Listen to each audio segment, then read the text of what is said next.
এখন যাওয়া দরকার। আসিয়া। আবার আরাহাম। না, আপনি বসেন যতক্ষণ আপনার ইচ্ছে হয়। আমি নিজের কথা বলছিলাম। পপি দাদিকে নিয়ে বিপরীত পাশটাতেই আছে। আমি যখনই এখানে আসি তখন কিছু সময়ের জন্য হলেও এই জায়গাটিতে একটু বসি। চারপাশটা কত সুন্দর আর নিরিবিলি, কোনো কোলাহল নেই। আর এই যে ঝিলের মতো দেখছেন, যেখানে রোদের আলোতে পানি ঝলমল করছে, এখানে মুসল্লিরা ওযু করে পবিত্র মনে আল্লাহকে ডাকার জন্য যায়। আপনি কবার এসেছেন? আসিয়া। এর আগে কোনো দিন না। আমি তো জানতাম এখানে কাউকে প্রবেশ করতে দেয়া হয় না। আসিয়া, তুমি তোমার পরিবারে সবার চেয়ে আলাদা কি করে হলে? এতটা পবিত্রতা তোমার কথায়, তোমার চোখে, তোমার আচরণে। আমার ভয় হয়। আরাহাম। কিসের ভয়? আসিয়া। তোমাকে হারানোর ভয়। যেদিন থেকে আমি তোমাকে দেখেছি, বিশ্বাস করো, এক মুহূর্তের জন্য ঘুমাতে পারিনি। তোমার সেদিন বৃষ্টিতে বিনয়ের সাথে আমাকে সাহায্য করা। তোমার চোখের দৃষ্টিতে এক জাদু আছে, যা আমাকে দুচোখের পাতা এক করতে দেয়নি। এটা তো সত্যি, তুমি আমার চেয়ে অনেক আলাদা। আর ভয়টা সেদিকেই, যদি তোমার বাবা মা তোমাকে আমার হাতে তুলে দিতে না চায়, তাহলে কি হবে? আরাহাম। প্রথমত আয়াত, আপনি ভুলে যাচ্ছেন আমি কিন্তু রক্ত মাংসে গড়া একজন মানুষ। আমি তো কোনো বস্তু না যে হারিয়ে যাব। আল্লাহ তাআলা আমাকে সঠিক পথে চলার মতো জ্ঞান দান করেছে। ইনশাআল্লাহ আমার সম্পূর্ণ বিশ্বাস আছে তিনি সব ঠিক করে দিবেন। আমরা অনেক সময় নানা রকম যে সব চিন্তা ভাবনা করি, পাবো কি পাবো না, আবেগ অনুভূতি এসব টাইপের, এগুলা কিন্তু শয়তান আমাদের মনে চালনা করে।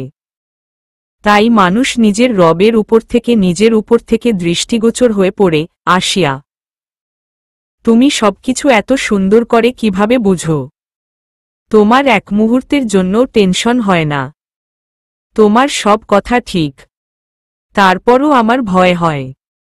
আমার জন্য তুমি শুধু মূল্যবান বললে ভুল হবে। কোহিনূর হীরার চেয়েও মহামূল্যবান। আরাহাম। আমার উপর বিশ্বাস নেই আপনার? আচ্ছা, অনেক সময় হয়ে গেছে আমরা কথা বলছি। একজন ছেলে আর মেয়ের এভাবে কথা বলাটা তো ঠিক না ইসলামের দৃষ্টিকোণ থেকে। আপনি নামাজ পড়বেন এখন থেকে। ভয় হলে সেটা তো যে আপনার মনের ভয় দূর করতে পারবে তার কাছে দুই হাত তুলে মোনাজাত করা উচিত। আমার সে ক্ষমতা নেই। আসসালামু আলাইকুম। আসছি। আসিয়া। ওকে, তুমি যা বলছো তাই করব। আসিয়া, আমি কিন্তু নাস্তিক না। তুমি আল্লাহকে সারাক্ষণ নিজের মনেই রাখো, ডাকো। আর আমি করি মাঝে সাঝে। আসিয়া, তুমি কিন্তু একটা জিনিস ভুলে যাচ্ছ। ব্রেসলেটটা পকেট থেকে বের করে আসিয়ার সামনে ধরল। আরাহাম। ও আসিয়া, তুমি কিন্তু বলছিলা আমি যাতে এটা তোমার হাতে পরিয়ে দেই। আরাহাম। এখনও তাই বলছি। আসিয়া। আসিয়া ওর ডান হাতটা আরাহামের দিকে এগিয়ে দিল। আরাহাম আসিয়ার শর্ত মোতাবেক ওর হাতে কোনো টাচ না করেই পরিয়ে দিল। আপনি আশরিকা আর আমার মধ্যে কোনো অমিল খুঁজে পাননি? আয়াত। আসিয়া। আসিয়া, আমি তো জানতাম না তোমরা যমজ, তাই না? তোমাদের দুজনের অনেক মিল, শুধু কথা বলা, জামা কাপড় পরার অভ্যাস। আর তোমার ডান পাশের ঠোঁটের নিচে খুব সুন্দর একটা তিল আছে। তুমি চোখে সুরমা পর। আর তোমার সবকিছুতেই আল্লাহ তাআলা শামিল থাকেন। তামিজ আর তেহজিবের দিকে দিয়ে তুমি সবার চেয়ে আলাদা। বোরকা দিয়ে নিজেকে পর্দা করে রেখেছ। আর তুমি গোলাপের সৌরভ যুক্ত কি বলে এটা কেউফফ ঠিক সময়ে মনে পড়ে না। আরাহাম। আতরায়াত, আপনি এত কিছু খেয়াল করেছেন আমার ব্যাপারে, তারপরও আশরিকাকে আমি ভেবে আমাকে ভুল কেন বুঝেছেন? আর মনের সন্দেহ দূর করার জন্য আমার কাছে জানতে চাইলেই হতো। আসিয়া। সরি। আসিয়া, তুমি এই ব্রেসলেটটা হাত থেকে কোনো দিন খুলবে না। আমি তো তোমার কাছে থাকতে পারবো না। এটা থাকলে মনে করব আমি আছি। আরাহাম। জি ঠিক আছে। দয়া করে এরপর থেকে আপনিও একটু সালাম দেওয়ার চেষ্টা করবেন। আর কেউ সালাম দিল তার উত্তর দিতে হয়। আমি এখন থেকে চাইব আপনার সাথে আবার কখনো দেখা হলে তখন আমি সালাম দেওয়ার আগে আল্লাহ তাআলা যাতে আপনাকে সালাম দেওয়ার সুযোগ করে দেন অন্যকে।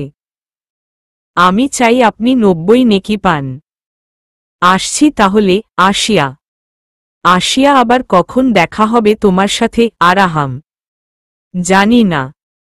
কাল থেকে রমজান শুরু হয়ে যাবে। আর রমজানে বাড়িতে অনেক কাজ থাকে। তারপর রোজা রেখে বেশি বেশি আল্লাহকে ডাকা, তাজবি পড়া, কুরআন খতম। আমি তখন নিজের রুম থেকে বের হই না। সবার এই দিনগুলাতে এরকম করে চলা উচিত।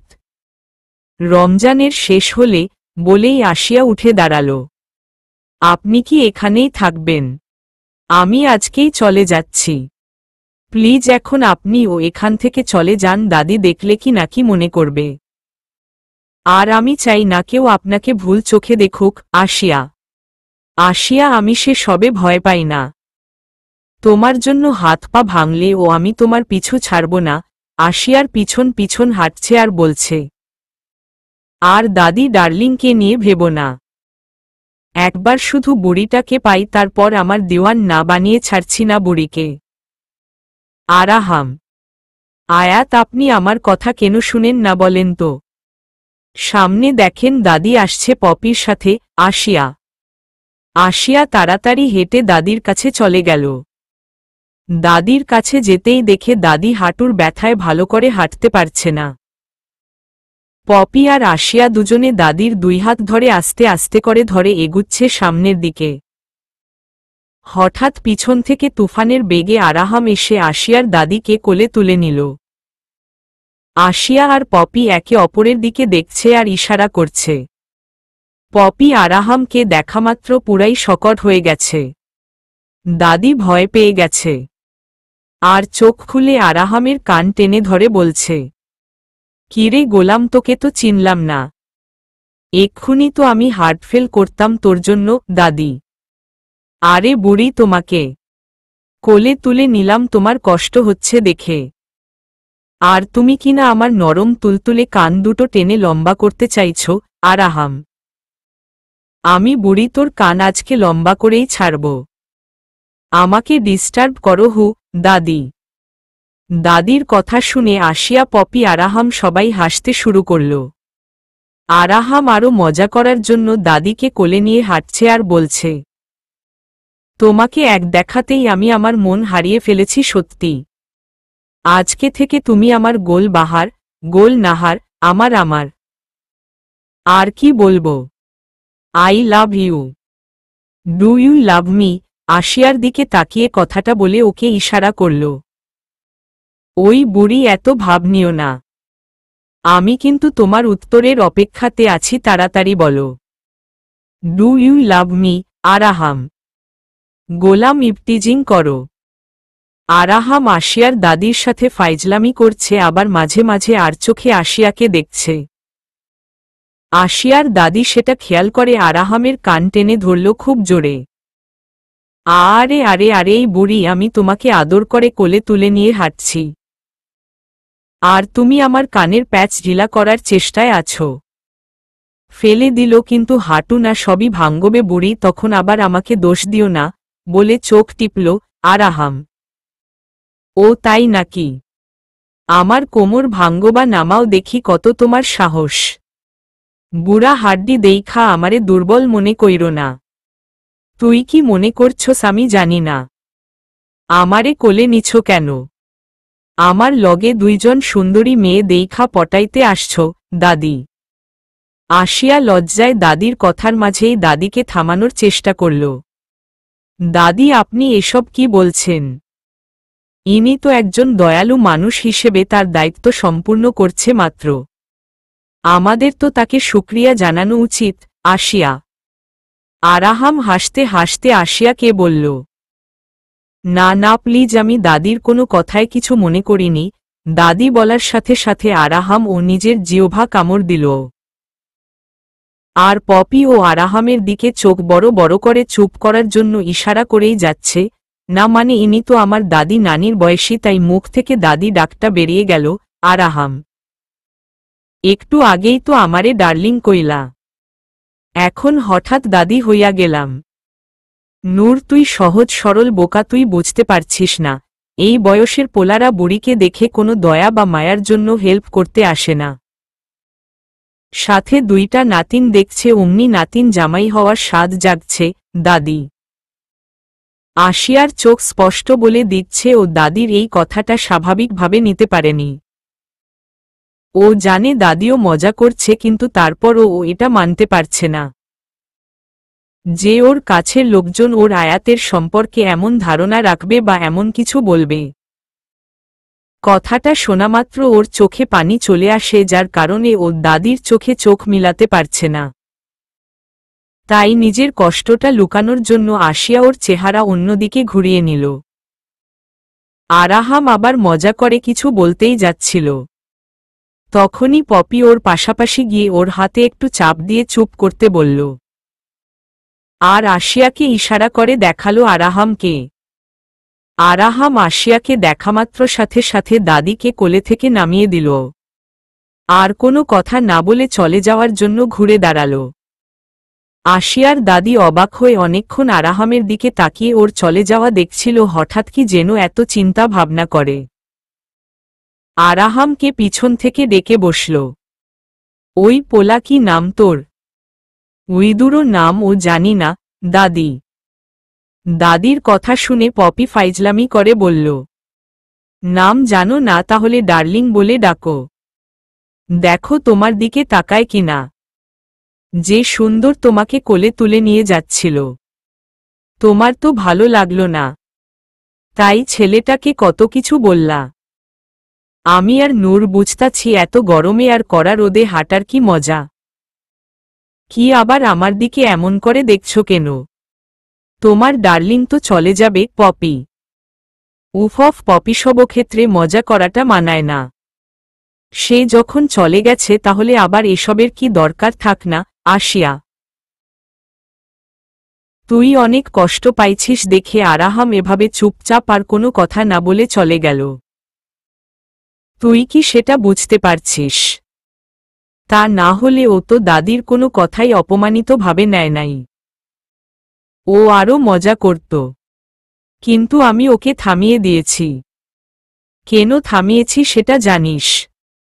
কারণ তোর কষ্ট আমি দেখতে পাচ্ছিলাম না, আর যখন ও সেটা অনুভব করছে তখন চলে গেছে। তুই ভাবতে পারছিস নূর, যে ছেলে নিজের অপমানকে তার ভালোবাসার জন্য ইগনোর করতে পারে, সে যে তোকে কতটা ভালোবাসে এটা নিয়ে আর কোনো সন্দেহ থাকে না। কিন্তু তোর সম্মান আর তোর চোখের পানিকে ইগনোর করতে পারে না। তোর যাতে আর কষ্ট না হয় সেজন্য ও দাদিকে রেখে চলে গেল। ফিসফিসিয়ে কথাগুলো বলছিল ঠিক তখনই আশিয়ার দাদি আরাহামকে ডাক দিল, পপি। ওই ডার্লিং, এত রাগ ভালো না গোলাম। ডার্লিং, দাদি। আরাহাম দাদির মুখে ডার্লিং শোনামাত্র সাথে সাথে পিছন ফিরে তাকাল। পিছন ঘুরে তাকাতেই দেখে বুড়িটা ওকে আস্তে আস্তে করে হেঁটে ওর দিকেই আসছে, আর ওকে হাত ইশারা করে ডাকছে। আরাহাম এক মুহূর্ত সময় নষ্ট না করে দৌড়ে আশিয়াদের সামনে গিয়ে দাঁড়াল। জি, আপনি কি আমাকে ডাকছেন ডার্লিং? বলেই আলতো ঠোঁটে হাসল আরাহাম। তোমারেই তো ডাকছি। এখানে তোমারে ছাড়া আর কোনো পোলারে তো দেখছি না, যারে আমার ডার্লিং হিসেবে মানাইব। তো নাতি, কিছু মনে করিস না তুই আমার কথায়। আমি তো মজা কইরা কইতাছিলাম তোরে। নাতি কইলে কি তোরে কোনো সমস্যা আছে? তুই দাদি ডাকলি তো তাই নাতি বললাম। তো নাতি, আমাদের যাওয়ার জন্য একটা গাড়ি ঠিক করে দিতে পারোনি? দেখো তো, আমার নাতিন এসব কিছু বুঝে না। ও বাসা থেকে বের হয় না তো তেমন, কলেজ ছাড়া। আর দেখতেই পারতাছ নাতনি আমার পর্দা করে চলে। বেটা গো, লগে কথা বলে না। আমার জোড়াজড়িতে এখানে আসছে আজকে দাদি। আমি তো দাদির কথা শুনে ভিতরে ভিতরে মহা খুশি। আমার জন্য তো এটা অনেক বড় সুযোগ আল্লাহ করে দিচ্ছে আরও কিছুক্ষণ আশিয়ার চোখের সামনে থাকার। তাই আর এক মুহূর্ত ও সময় নষ্ট না করে সোজা দাদিকে আমার গাড়িতে করে যাওয়ার অফার করে বসলাম। ছি দাদি, আপনি এভাবে কেন বলছেন? আপনি যদি কিছু মনে না করেন তাহলে আমি আপনাদের আমার গাড়িতে করে বাসায় পৌঁছে দিতে পারি। আর এ সময়ে এখানে তো কোনো গাড়ি পাওয়া যায় না। আরাহাম। তারপর সবাই আরাহামের গাড়িতে উঠে বসল। আরাহাম গাড়ি চালাচ্ছে আর আয়নাতে আশিয়াকে দেখছে। আশিয়া চুপচাপ বসে আছে গাড়িতে। আরাহাম আশিয়ার এক পলকের জন্য অপেক্ষা করছে কখন আশিয়া চোখ তুলে ওর দিকে এক নজর দেখবে। কিন্তু আশিয়া সারাটা রাস্তা ও নিচের দিকে তাকিয়ে রইল। আরাহামের পরানো ব্রেসলেট তার দিকে তাকিয়ে আছে। আশিয়ার দাদির ভয় আরাহাম আশিয়াকে কিছু বলতেও পারছে না। 5-6 ঘন্টা জার্নি করার পর অবশেষে গাড়ি বাড়ির সামনে এসে থামল। আশিয়া সামনের দিকে তাকাতেই দেখে ওর বাবা বাড়ির গেইটের কাছে দাঁড়িয়ে আসিফের সাথে কথা বলছে। দাদি দাদি বাড়িতে এসে গেছি দা। আরাহাম আশিয়াকে চুপ করিয়ে দিল।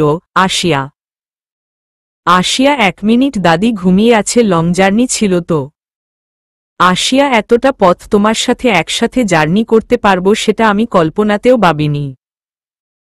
সারাটা রাস্তায় গাড়ি চালাতে চালাতে আমার চোখ দুইটা কিন্তু রাস্তায় কম তোমার দিকে ছিল বেশি। এই আশায় ছিলাম কখন তুমি আমার দিকে চোখ তুলে দেখবে। না, তুমি এক নজর দেখেছ আমার দিকে, না কোনো কথা বলার চেষ্টা করেছ। আমার কি কোনো ভুল হয়েছে আশিয়া? আরাহাম। আশিয়া আরাহামের কোনো কথার উত্তর দিল না, কারণ দাদি ওর সাথে আছে। আরাহাম একটু বেশি অস্থির হয়ে আছে। পপি, তুই তাহলে এখন চলে যা বাসায়। রাগ করিস না বোন, বারবার তোকে তো আমি আমার জন্য ভাইয়ার কাছে অপমানিত হতে দিতে পারি না। গেইটের কাছে বাবা আর আসিফ ভাইয়া দাঁড়িয়ে আছে। প্লিজ আয়াত, আমি জানি আপনি কষ্ট পাচ্ছেন, কিন্তু একটু কথা বলার জন্য আমি নিজেকে এতটা অস্থির হতে দিতে পারবো না। আমার ইসলাম, আমার ঈমান আমাকে ধৈর্যশীল হতে শিখিয়েছে। এখন এত অল্পতেই নিজের ধৈর্য হারানো আমার ঠিক মনে হয় না। আপনি ভাবছেন আমি কেন এক মুহূর্তের জন্য ও আপনাকে চোখ তুলে কেন দেখিনি, কিন্তু আমার খোদা জানে আমি যতক্ষণ গাড়িতে ছিলাম শুধু আপনার অস্তিত্বকেই দেখেছে। 1 মিনিটের জন্য ও চোখের আড়াল করিনি। মনে মনে আশিয়া দাদি তো ঘুম, তুই দাদিকে কিভাবে বাসায় নিয়ে যাবি? আর তোর ভাই এমনিতেই আরাহামের বাড়িতে নালিশ করেছে, ওকে আবার তোর সাথে দেখলে সমস্যা হবে। কিন্তু পপি, তুই বাসায় যা, আমি দাদিকে ডেকে তুলছি। আশিয়া, ওকে তাহলে বাইক। পপি, আশিয়া কিছু তো বলো, এভাবে চুপ করে আছো কেন? তুমি কি এখনো দাদি আমাকে যা বলেছে সে কারণে মন খারাপ করে রেখেছ? তাহলে বিশ্বাস করো আমার এক বিন্দুও খারাপ লাগেনি দাদির কথায়। তোমার সাথে সম্পর্কিত সবকিছু আমি সেদিনই নিজের বলে মেনে নিয়েছি। যেদিন আমি বুঝতে পারছি আমার মনের অস্থিরতার কারণটা তুমি। তোমাকে চোখের সামনে দেখলে মনে হয় সম্পূর্ণ দুনিয়া আছে আমার কাছে, আর দূরে গেলে পাগল প্রায়। এখন তুমিই বলো, নিজের লোক কিছু বললে তাতে রাগ করতে আছে? আরাহাম। আশিয়া কিছু বলবে তখনই সামনে তাকিয়ে দেখে ওর বাবা এদিকেই আসছে। ও কি করবে বুঝতে না পেরে অবশেষে আরাহামকে বলল, আয়াত, আপনি ভুল ভাবছেন আমাকে। বোরকার হাতাটা একটু উঁচু করে ব্রেসলেটটা বের করে দেখিয়ে বলল, আমি সারাক্ষণ আপনাকেই দেখেছি, এই তার প্রমাণ। সব সময় মুখে বলার প্রয়োজন পড়ে না, এটা আমার ধারণা। জানি না, এটা ভুলও হতে পারে। কোনো পরিস্থিতিতেই ধৈর্য হারা হওয়া ঠিক না, এতে ঈমান নষ্ট হয়। আল্লাহর উপরে বিশ্বাস থাকলে মনে কখনো কোনো রকমের অস্থিরতা কাজ করবে না। বাবা এদিকেই আসছে, আমি এখন নামব। আর একটা কথা শেষ হওয়ার আগেই আশিয়া, নূর, আসিফ। নূর শুনতাই জানালার দিকে তাকিয়ে দেখি ভাইয়া। আশিয়া, গাড়িতে বসে আছো কেন? কোনো প্রবলেম? এই ছেলে কি কোনো ঝামেলা করছে? আসিফ, জি না ভাইয়া, ইনি তো আমাদেরকে হেল্প করেছে। দাদি ঘুমিয়ে পড়েছে তাই। আসিয়া, আচ্ছা তুমি যাও, আমি দাদিকে নিয়ে আসছি। আসিফ, ভাইয়ার কথা মতো আমি আর কোনো দিকে না তাকিয়ে সোজা গাড়ি থেকে নেমে বাড়ির গেট দিয়ে ঢুকব, তখনই সানায়া আপু আমার তার নিজের রুম থেকে আমাকে ডাকল। নূর সোজা আমার রুমে চলে আয়। সানায়া আপুর ডাক শুনে আমি নিজের রুমে না গিয়ে সোজা সানায়া আপুর রুমে যাওয়ার জন্য সিঁড়ি বেয়ে উঠছি। এমনকি বাহিরে থেকে এসে বোরকাটাও চেঞ্জ করলাম না। আসসালামু আলাইকুম আপু, আমি কি ভিতরে আসব? আসিয়া, নূর তুই আমার রুমে আসার জন্য এখন অনুমতি চাইবি? আয় না, আমি তো সেই কখন থেকে তোর জন্য অপেক্ষা করছি। সানায়া আপু সোজা আমার ডান হাতটা ধরে টেনে নিয়ে গেল রুমের ভিতর, আর তার পাশে বসিয়ে আমার চেহারার দিকে তাকিয়ে আপু সব সময় কথা বলে, কিন্তু এখন তো মুখ ঢাকা, আমাকে নেকাব খুলতেও বলল না। আপু নিজেই তাড়াতাড়ি আমার মাথা থেকে হিজাব চেহারা থেকে নেকাবটা খুলে দিল। আপু কি হইছে তোমার আজ? তোমাকে দেখে এত এক্সাইটেড লাগছে কেন? আসিয়া কথা বলতে বলতে আমার চোখ পড়ল আমার হাতে আয়াতের পরিয়ে দেয়া ব্রেসলেটটার উপরে। আপু তাড়াহুড়ো করে বোরকা যখন খুলেছে তখন ব্রেসলেটটা জামার হাতা থেকে বেরিয়ে গেছে। ভয় তো আমি আল্লাহ পাক ছাড়া আর কাউকে করি না, তবে এখন আমার মনে যা কাজ করছে সেটা ভয় নয়, লজ্জাবোধ। কি করে আপুর সাথে চোখ মিলাবো? লুকানোর জন্য আমার অন্য হাতটা আমার ডান হাতের উপরে রাখলাম, আর আলতো ঠোঁটে আপুর দিকে হাসি হাসি মুখ করে চেয়ে আছি, আর অপেক্ষা করছি কখন আপু আমার চেহারা দিক থেকে চোখ সরাবে। কিন্তু আপু তো আপু, সে একের পর এক শ্বশুর বাড়ির গল্প গুজব করেই যাচ্ছে। যেই আমি হাতটা একটু নাড়াচাড়া করলাম তখনই আপু, উফফ তোর মনোযোগ কোথায় নূর, তুই আমার কথা শুনছিস না? বলে রেগে আসিয়ার হাতটা ধরতেই ব্রেসলেটটা সানায়া আঙুলের সাথে টান লাগে। কি রে এটা নূর, অনেক সুন্দর তো ব্রেসলেটটা। সানায়া, আমি যেই কারণে লুকাতে চেয়েছি সেটাই হলো। এখন আমার কাছে আপুকে বলার জন্য উত্তর তো আছে কিন্তু বলতে পারছি না। উত্তর জানা আছে কিন্তু বলার ভাষা খুঁজে পাচ্ছি না। আমি তাড়াতাড়ি হাতটা ছাড়িয়ে নেয়ার ট্রাই করলাম কিন্তু সেটাও হলো না। আপি এবার শক্ত করে হাতটা ধরে ব্রেসলেটটা খুলে হাতে নিয়ে নিল, আর একের পর এক প্রশ্ন করেই যাচ্ছে, আর অবাক হয়ে ব্রেসলেটটা দেখছে। ইয়ে মানে আপু? আসিয়া, মানে করিস না আসিয়া, সত্যি করে বল, আব্বু বানায়া দিছে তাই না? দেখছো আজকে আব্বুর সাথে আমার যুদ্ধ হবে, আমার বিয়ে হতে না হতেই দুই নজর করা শুরু করে দিছে। কই এত দিন তো এসব বানানোর বুদ্ধি মাথায় আসে নাই। 1 মিনিট নিশ্চয়ই এরকম সেইম টু সেইম আশ্রিকা কেউ দেয়া হইছে। ওকে ডাকছি দাঁড়া। আশ্রিকা আস। সানায়া, আশ্রিকাকে ডাকলে বাসায় আরো বড় সমস্যা হয়ে যাবে। চোখের সামনে সত্যি বলা ছাড়া আর বিকল্প কোনো রাস্তা দেখতে পাচ্ছি না। আর হয়তো আল্লাহ তাআলা এটাই চায়, তাই আমি ঠিক করলাম আপুকে সত্যিটা বলে দিব। আশ্রিকাকে ডাকছে, আমি আপুর হাতটা ধরে বললাম, আপু একটু শান্ত হয়ে আমার কথাটা কি শোনার সময় হবে তোমার? আসিয়া, নূর কি হইছে, তুই আশ্রিকাকে ডাকতে কেন মানা করছিস? আমি দেখব না ওকে কি রকম ব্রেসলেট দিছে আব্বু। আর আমি এখনো এ বাসা থেকে বিদায়ও হলাম না সম্পূর্ণভাবে, তার আগেই আমাকে সবাই মিলে পর করে দিছে। সানায়া, আপু প্লিজ আপু, তুমি কেন এত ইমোশনাল হচ্ছ? কেউ তোমাকে পর করে দেয়নি, আর কখনো করতেও পারবো না আমরা। আপু তোমাকে চুপ করতে বলার জন্য মাফি চাইছি, কিন্তু আপু তোমার ধারণাটা ঠিক না, এটা বাবা আমাকে বানিয়ে দেয়নি। একথা শুনতাই সানায়া আপু বসা থেকে লাফ দিয়ে উঠে দাঁড়ালো। আসিয়া, তাহলে কে দিছে? এটা তো গোল্ডের। সানায়া, আমি জানি সেটা, আপু এটা আমাকে একজন গিফট করেছে। আসিয়া অবাক হয়ে বড় বড় চোখ করে। আর কে এত দামি গিফট করছে শুনি? সানায়া। আপু তুমি কাউকে বলো না প্লিজ। এটা আয়াত আমাকে গিফট করছে। একটু আগে আমি যার গাড়ি থেকে নামলাম সে। আসিয়া ওয়েট, আমি বিশ্বাস করতে পারতেছি না। একটা চিমটি কাটো তো আমার হাতে। না না সত্যি বলছি, দে চিমটি। যেহেতু ব্যথা পাইছি তার মানে সত্যি। আমি তোর কথা শুনে কি রিয়্যাক্ট করব সেটাই তো বুঝতে পারছি না। যে নূর ওর ডানে বামে কি হয় সেদিকেই কখনো চোখ দেয় না। এত কম কথা বলে আর আজ সে নূর বলছে এসব আমাকে।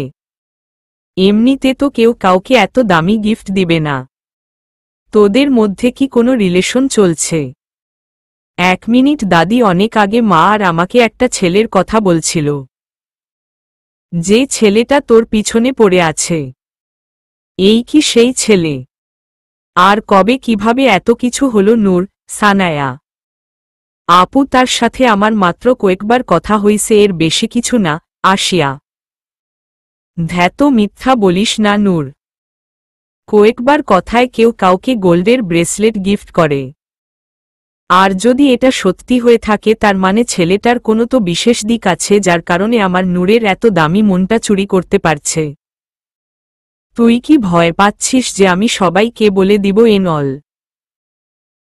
তোর চেহারা কিন্তু স্পষ্ট বলে দিচ্ছে তুই নার্ভাস আর ভয় দুইটাই পাচ্ছিস। আবারও আসিয়ার পাশে বসে।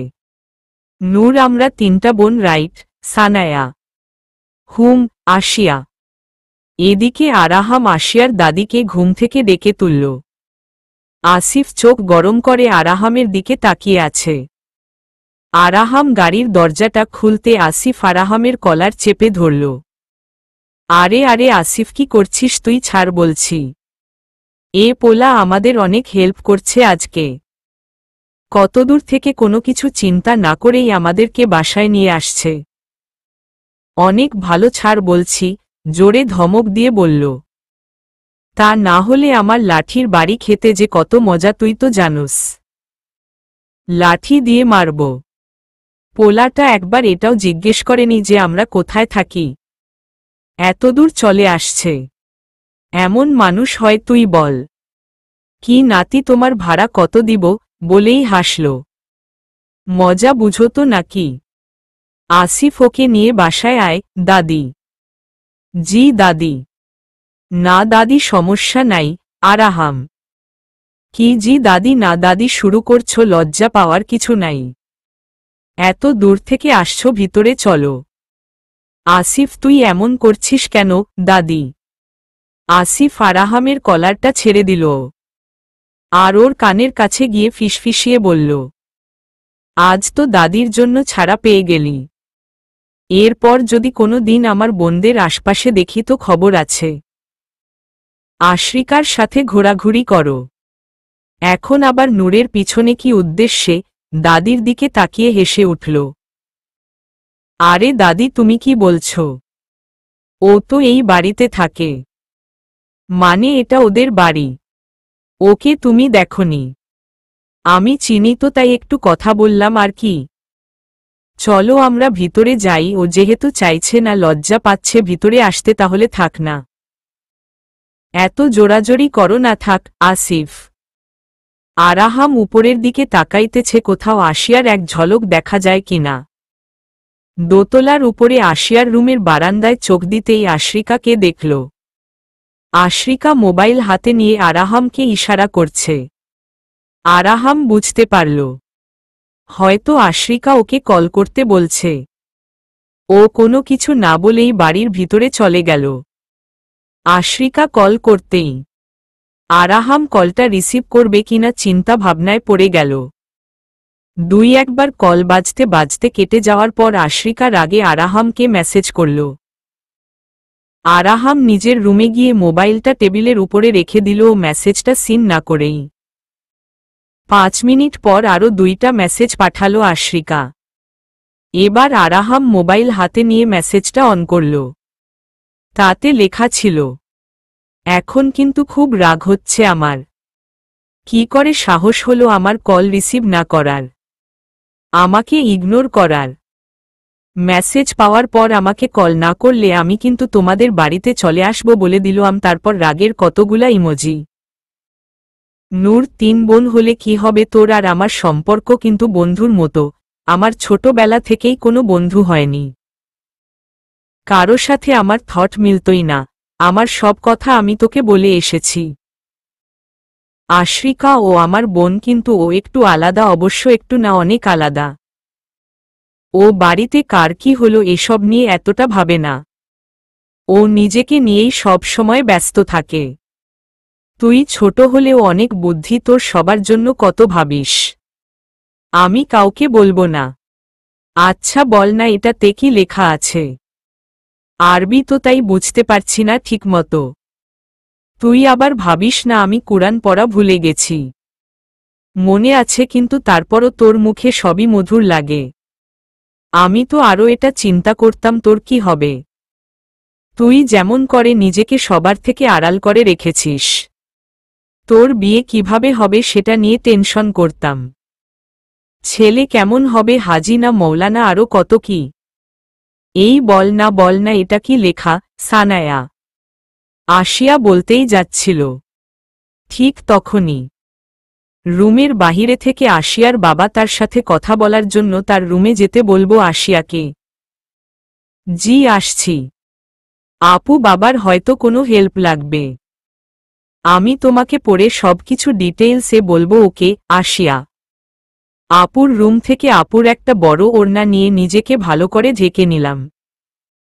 তারপর বাবার রুমের বাহিরে গিয়ে দাঁড়িয়ে জিজ্ঞেস করলাম, বাবা আমি কি ভিতরে আসব? আসিয়া। বাবা কোনো উত্তর দিল না।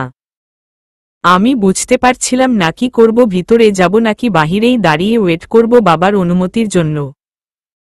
তার মধ্যেই মা ভিতর থেকে বলল, কথা বলার জন্য আসতে বলছে, তাহলে বাহিরে দাঁড়িয়ে থাকলে হবে।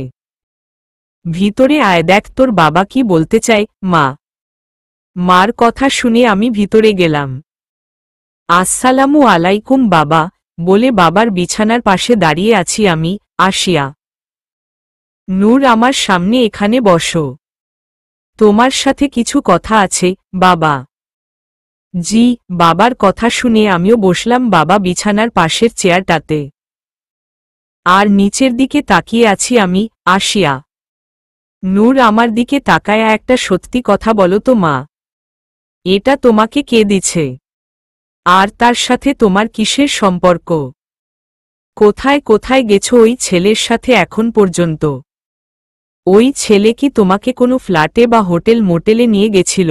বাবা। বাবার কথা শুনে আমি আর নিজের মধ্যে নাই। আমার মনে হচ্ছিল আমার হৃদয় কেউ ছুরি চালনা করে ক্ষতবিক্ষত করে দিচ্ছে, আর প্রচণ্ড রক্ত ঝরছে। জীবনে যে জিনিসগুলা আমি সবচেয়ে ভয় করে এসেছি সেটা হলো নিজের সম্মান হানি হওয়ার ভয়। কারো চোখে চোখ রাখিনি ঈমান নষ্ট হয়ে যাবে বলে, কথা বলবে গুনাহ হবে বলে। নিজেকে এতটা সুরক্ষিত রেখেছি শুধুমাত্র গুনাহ হবে এটা ভেবে না, একজন মুসলিম নারী হিসেবে আমার ধর্ম মেনে চলতে হবে বলে।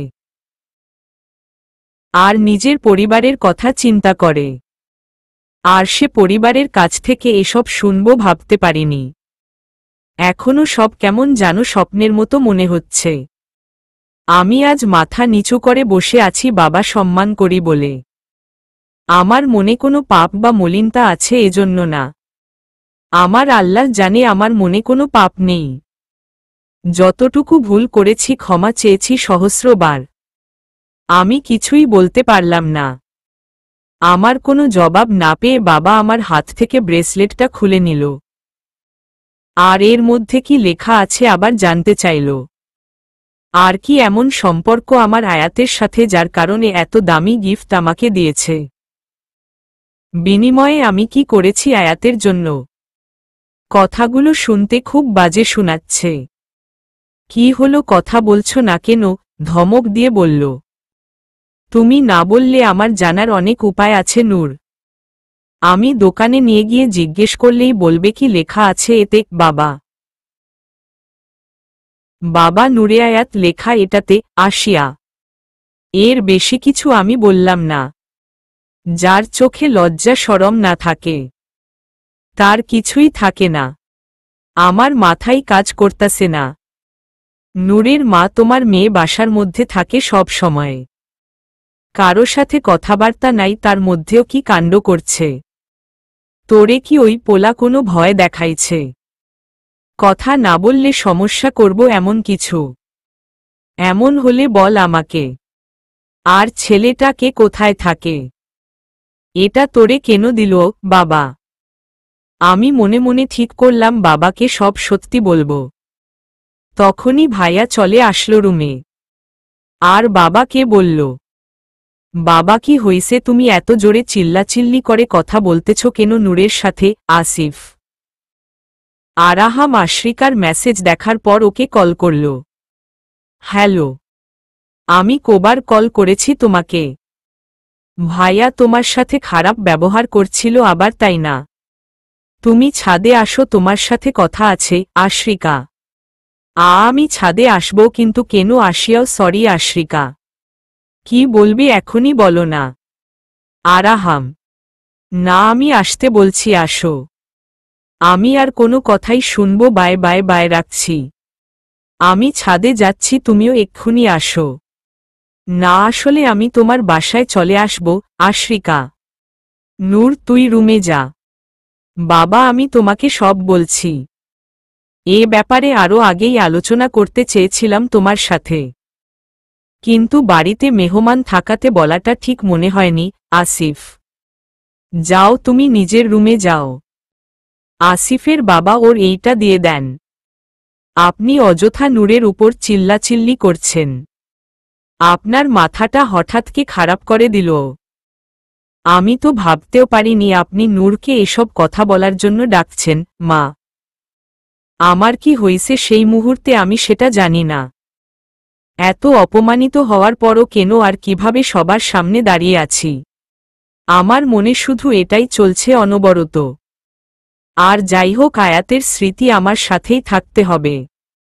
বাবার হাত থেকে আমাকে এটা নিজের কাছে আনতে হবে। এটা ছাড়া আমার অস্তিত্ব কেন শূন্য মনে হচ্ছে। মা আমাকে চলে যাওয়ার অনুমতি তো দিয়ে দিল, কিন্তু আমার পাটা মনে হলো রুমের মধ্যে জমে গেছে। চোখ নিচের দিকে, শুধু কথাগুলো কানে শুনছি। বুকের ভিতরটা কেমন যেন ব্যথা ব্যথা অনুভব করছি। এত কাছের লোকজনের কাছ থেকে এমন অপমানজনক কথা কখনো আশা করিনি। আমি তো আল্লাহকে বিশ্বাস করে নিজের ঈমানকে মজবুত রেখে সবসময় দূরে থেকেছি আয়াতের সংস্পর্শ থেকে। বাবা অনেকক্ষণ চুপ করে থেকে ব্রেসলেটটা আমার দিকে এগিয়ে দিয়ে বলল, তুমি সবার চেয়ে আলাদা, তাই চিন্তা হয় বাবা। আমি কোনো কথা না বলে চুপচাপ রুম থেকে বেরিয়ে গেলাম। ব্রেসলেটটা নিয়ে নিজের রুমে এসে খাটের উপর বসতেই নিজের কান্নাটা আর ধরে রাখতে পারলাম না। বারবার কানে শুধু বাবার এ কথাই বাজছে। চোখে লজ্জা না থাকলে যা হয় আর কি? আমি কি তাহলে সত্যি পাপ করেছি? ব্রেসলেটটা আবার ওই হাতেই পরে নিলাম, আর ভালোভাবে ঢেকে নিলাম ড্রেসের হাতা দিয়ে। সন্ধ্যার নামাজের সময় হয়ে গেছে, চারদিকে আজানের ধ্বনি শুনতে পাচ্ছি। চোখ বন্ধ করে আজানের দোয়া পাঠ করছি। হঠাৎ রুমে কারো পায়ের শব্দ শুনলাম মনে হল। শব্দ পেয়ে আমার মনোযোগটা একটু বিচ্ছিন্ন হয়ে গেল আজানের দোয়া পাঠ থেকে। চোখ খুলে দেখি আশরিকা দৌড়ে রুমের মধ্যে এসে বিছানায় শুয়ে পড়ল, খুব তাড়াহুড়ো করে পায়ের কাছের কাঁথাটা মুড়ি দিয়ে। এত গরমে কাঁথা মুড়ি দিয়ে শুয়ে পড়তে দেখে আমার খুব টেনশন হচ্ছে। ও ঠিক আছে তো, নাকি আবার অসুস্থ হয়ে পড়ল? আমি আমার চোখটা মুছে নিলাম, আর এক হাত দিয়ে আশরিকার চেহারার উপর থেকে কাঁথাটা হালকা একটু সরিয়ে নিলাম। ও আমার দিকে এত ভয়ে ভয়ে তাকিয়ে আছে। আশরিকা, একটা হাত ওর কপালের উপর রেখে, তুমি কি অসুস্থ? এ সময় বিছানায় এসে শুয়ে পড়লে? আজানের সময় তো শুয়ে থাকতে নেই। কেউ যদি ঘুমন্ত অবস্থায় ও থাকে তাকেও ডেকে তোলা উচিত। তুমি তো জানো এসব। আমি আগেও বলেছি এগুলা তাবলিগে আমাদেরকে শিখানো হয়। আসিয়া আশ্রিকা মাথাটা কাঁথার ভিতর থেকে বের করে রুমের চারপাশে চোখ বুলিয়ে নিল। থ্যাঙ্ক গড আজকের মতো বেঁচে গেছি। এই দেখ না একটু দরজার কাছে গিয়ে বাহিরে কেউ আছে কিনা। যা না তাড়াতাড়ি। আশ্রিকা, কি হইছে সেটা তো বল। আশ্রিকা রীতিমতো আমাকে বিছানা থেকে ঠেলাঠেলি করে নামিয়ে দিল দরজার বাহিরে দেখার জন্য। কই কেউ নাই তো বাহিরে। আমি আবার ওর পাশে যেয়ে বসলাম। কি হইছে বল না। কারো থাকার কথা ছিল বাহিরে। আসিয়া বলছি। কাঁথা ফেলে দিয়ে শোয়া থেকে উঠে বসল আর আসিয়ার একটা হাত ও নিজের বুকের উপর এনে চেপে ধরে বলল, কিছু বুঝতে পারছিস বোন? হার্ট এত জোরে বিট করছে কি? মনে হচ্ছে এখনই বোধহয় টপকে যাব। এখনো কত জোরে বিট করছে। আজ তো ভয় পেয়ে গেছি ভালো মতো। ভাবছি সব দুষ্টুমি এখানেই শেষ। আশ্রিকা, 1 মিনিট, আমি তো তোর কথার কিছুই বুঝতে পারছি না। একটু বুঝিয়ে বল না। আসিয়া, ধ্যাতো তুই বড্ড বোকা। আমাকে এত গরমে কাঁথা মুড়ি দিয়ে শুয়ে পড়তে দেখে ও বুঝিস নাই সামথিং ফিসি। আমি আরাহামকে আমার সাথে দেখা করার জন্য আমাদের ছাদে আসতে বলি। ও আসতে রাজি হয় না প্রথমে, কিন্তু আমাকে তো তুই খুব ভালো করেই চিনিস। যা বলি সেটা যেভাবেই হোক করেই ছাড়ি।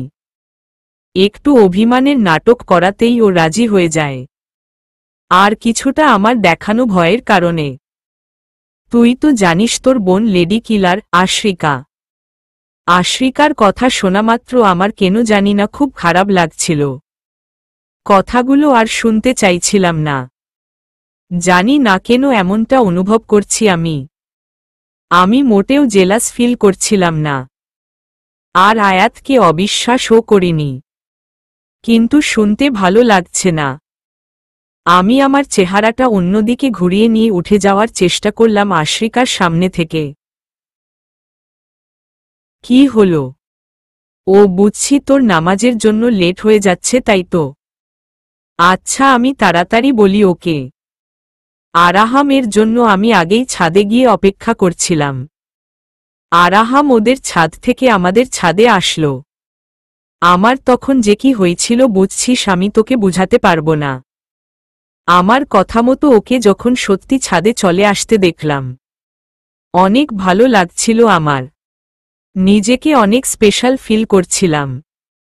খুশিতে কোনো কিছু না ভেবে আমি না দৌড়ে গিয়ে এতটুকু বলেই চুপ করে রইল আশ্রিকা। রাগান্বিত মুখ, রাগান্বিত মুখ, রাগান্বিত মুখ, রাগান্বিত মুখ, রাগান্বিত মুখ, রাগান্বিত মুখ। কি? আসিয়া, ও তুই তো নিশ্চয়ই বুঝতে পারছিস না আমি কার কথা বলছি। এখানে আয়। হাত ধরে বারান্দায় টেনে নিয়ে গেল।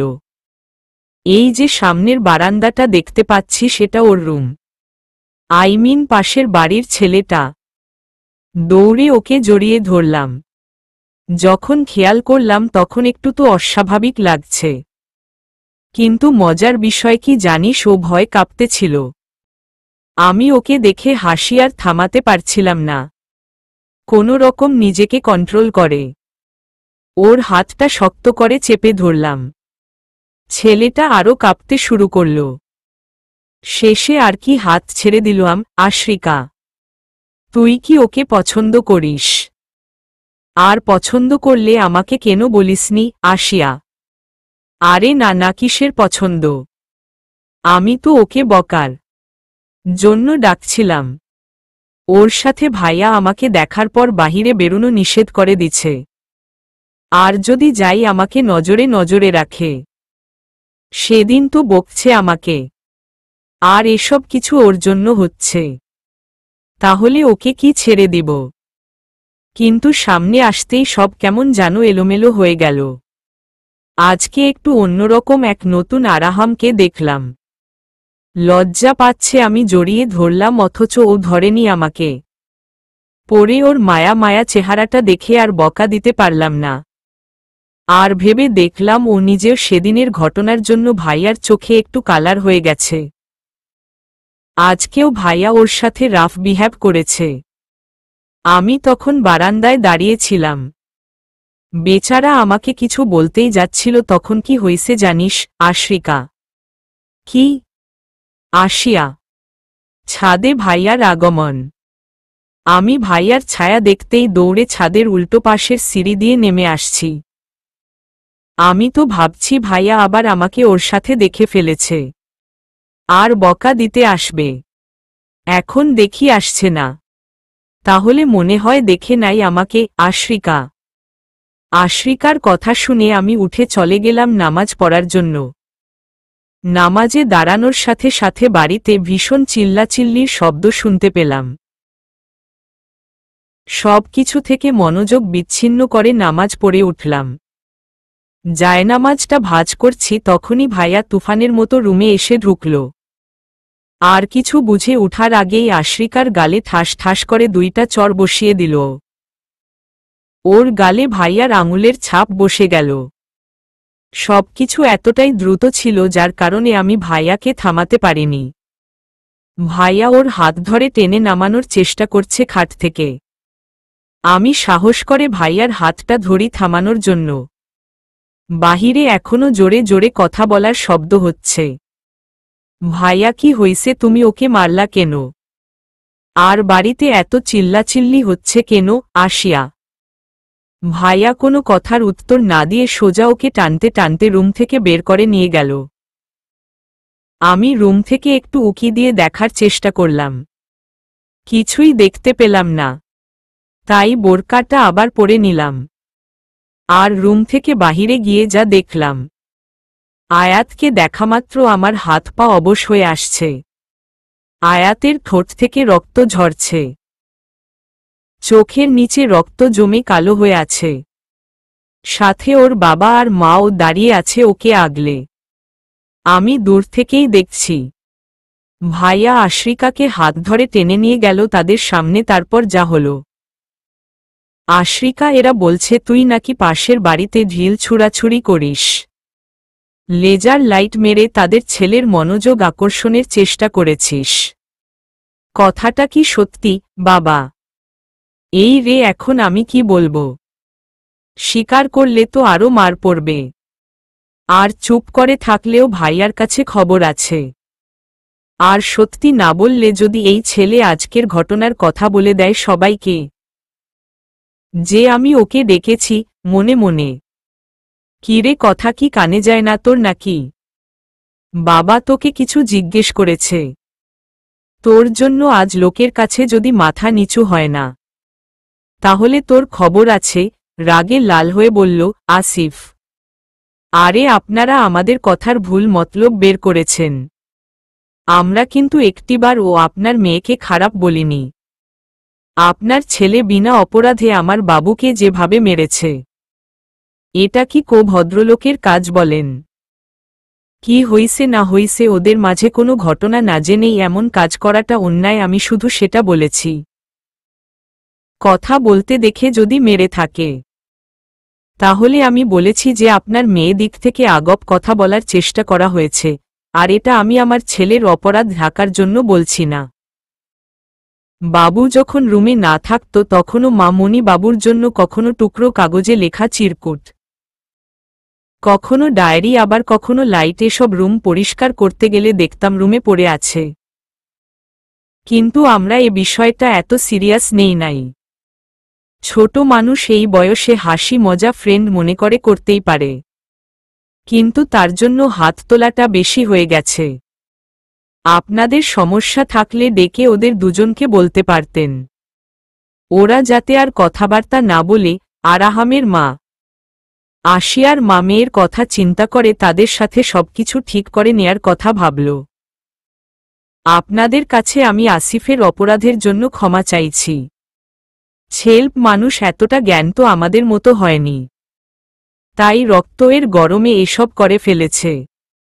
আপনারা প্লিজ বসেন, বসে আলোচনা করলে ভালো হয় ঠান্ডা মাথায়।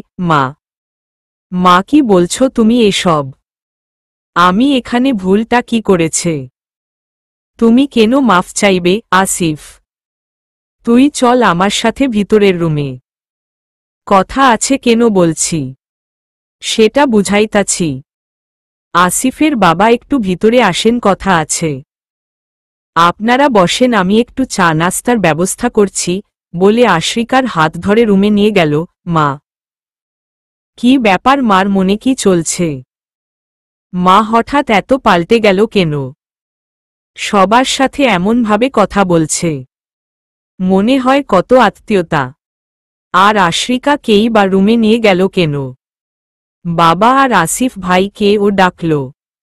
সবাই মিলে কি আলোচনা করবে? ওরা কি আয়াতকে আরও অপমান করবে, নাকি সত্যি সত্যি একজন সঠিক ইমানদার মুসলিমের মতো ক্ষমা করে দিবে? মনে মনে আসিয়া আড়াল থেকে দেখছে, তখনই পিছন থেকে একজোড়া হাত ওর কাঁধকে স্পর্শ করল। আসিয়া চমকে উঠে পিছনে তাকায়। আরে বাপরে, ভয় পেয়েছিস নূর? এমনভাবে চমকে উঠলি কেন? আর সবাই কই? রুম থেকে কিসের চিল্লাচিল্লি শুনতে পেলাম। আর তুই এখানে দাঁড়িয়ে কি করছিস? সানায়া, উফ ফাপু, আজকে আসলেই ভয় পাইয়ে দিছ তুমি। সবাই নিচে দাদির রুমে গেছে। আঙুল দিয়ে আয়াত আর ওর মা বাবাকে দেখিয়ে বললাম। আশরিকাকে ভাইয়া তার সাথে কথা বলতে দেখে মাইন্ড করছে, আর ছেলেটাকে খুব মারধর করেছে, তাই তারা এখানে ভাইয়ার নামে নালিশ দিতে আসছে। না না, নালিশ কিনা আমি ঠিক জানি না, হয়তো কথা বলতে আসছে। ভাইয়া কেন এতটুকু কারণে তাকে মারল? এখন মা সবাইকে বসিয়ে রেখে ভিতরে গেল। আশরিকাকে ভাইয়া যেভাবে রুম থেকে টেনে নিয়ে আসছে, আমি ভয় পেয়ে গেছিলাম জানো।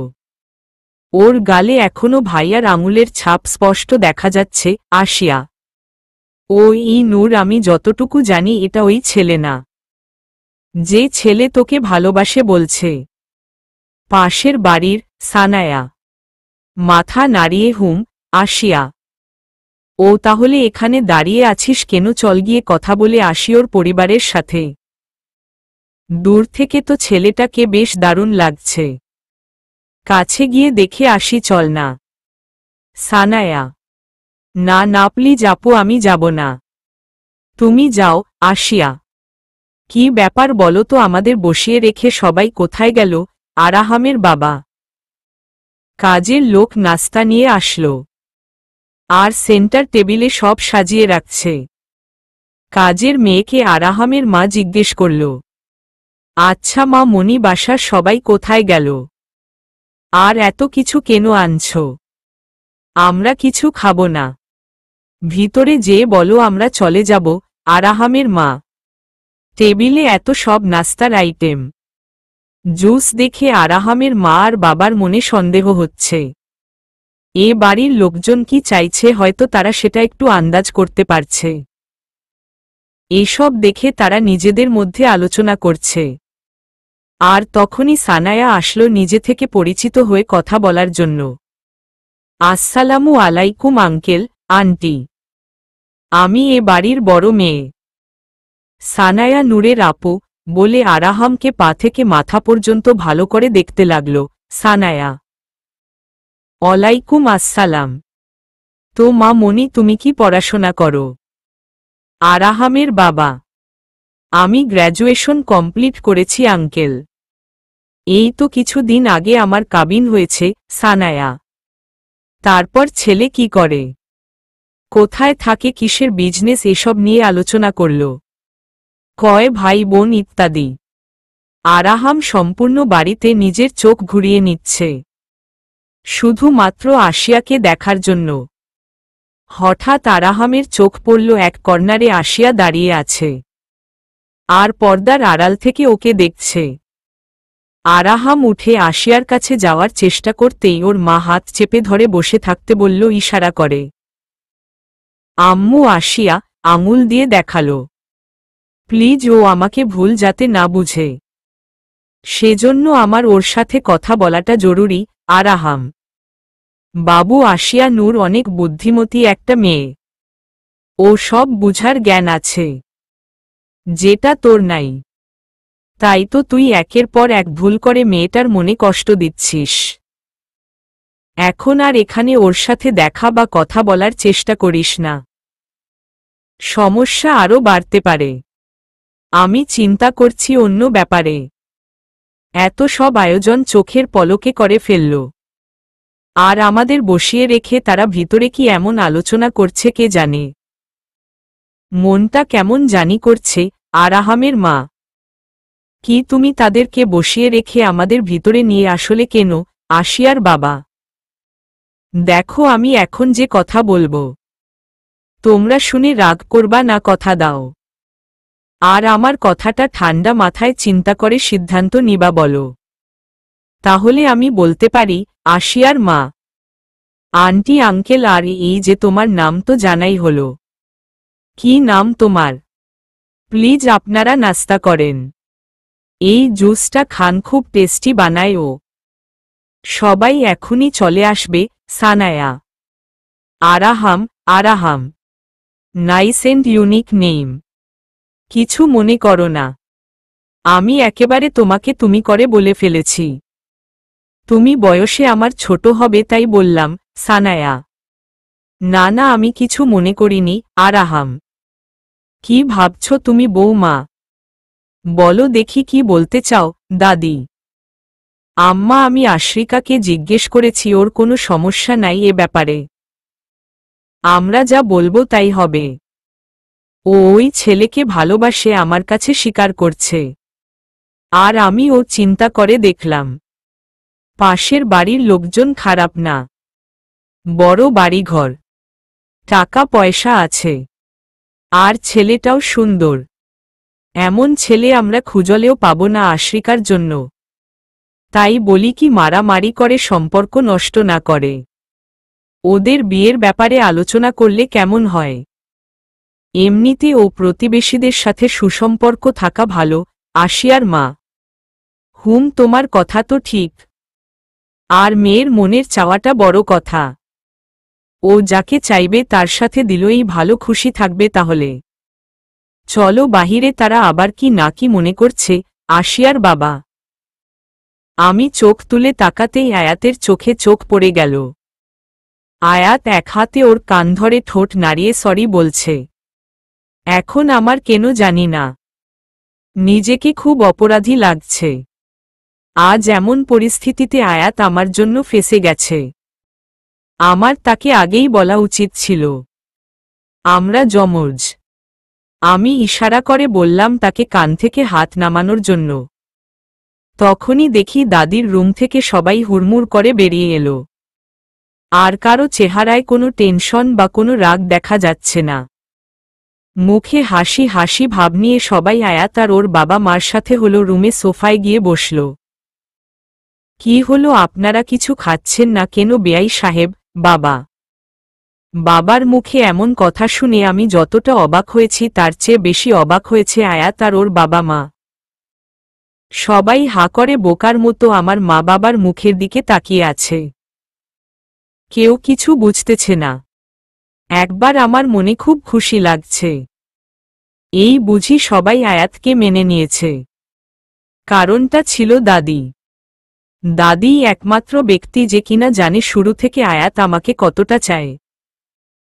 হয়তো আশ্রিকা আর আয়াতকে নিয়ে ঝামেলা হচ্ছে শুনে দাদি সবটা ম্যানেজ করেছে, যেমনটা দাদি আমাকে বলেছে। আয়াত দূর থেকে আমার দিকে অবাক দৃষ্টিতে তাকিয়ে দেখছে। আমি শিওর আয়াত ওইখানে বসেও ন্যাকাবের পিছনে ঢাকা আমার চেহারা খুশিটা অনুভব করতে পারছে। আমি তাকে চোখে ইশারা করে আস্থা দিলাম, সব ঠিক আছে। হঠাৎ মা হাতে একটা মিষ্টি তুলে নিল প্লেট থেকে, আর আয়াতের মুখের কাছে নিয়ে গিয়ে খাইয়ে দিয়ে মাথায় হাত রেখে বলল, আজ থেকে এই বাড়ি তোমার যখন ইচ্ছা আসবে, ঠিক আছে। আমি, সানায়া আপু আর আরাহামের পরিবারের সবাই হা করে আছি। কানে কি ঠিক শুনলাম নাকি? কথাটা শোনামাত্র আমি চারপাশে একবার নজর ঘুরিয়ে নিলাম, কিন্তু কোথাও আশ্রিকাকে দেখতে পেলাম না। মনে মনে খুব ভয় করছে আমার। মার এমন কথার মানে কি? কেউ কিছু বলছে না বলে বাবা হাসতে হাসতে বলে উঠল, আরে আসিফের মা, তুমিও কি বোকা?